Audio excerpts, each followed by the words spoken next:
السلام علیکم دوستو جی ناظرین، جو بھی مسئلہ ہے آپ کا، کوئی بھی کیس چل رہا ہے، کوئی شادی کا کیس چل رہا ہے یا کوئی اور، وہ انشاءاللہ آپ کے حق میں ہوگا انشاءاللہ، لیکن شرط یہ ہے کہ آپ حق پر ہوں۔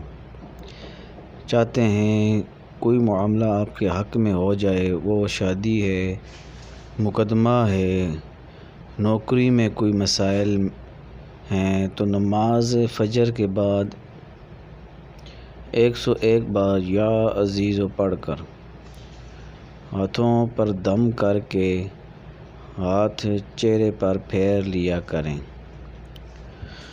اور نماز عشاء کے بعد 101 بار یا حکیموں کا ورد کر کے اللہ تعالیٰ سے اس مسئلے کے حوالے سے دعا کیا کریں۔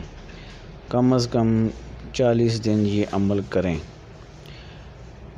اس عمل میں یہ ہے کہ آپ کو حق پہ ہونا پڑے گا، آپ حق پر ہیں تو پھر یہ عمل ضرور کریں، انشاءاللہ باثر ہے۔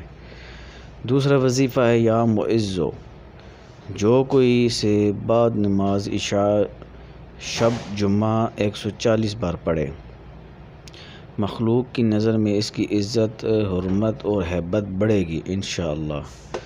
تو یہ وظیفہ عزت کے لیے تھا۔ نماز کی پابندی کریں اور اخلاق بہتر رکھیں اپنے، اور ہمیشہ کوشش کریں حق پر رہیں، تو انشاءاللہ اللہ پاک بہتر فرمائے گا۔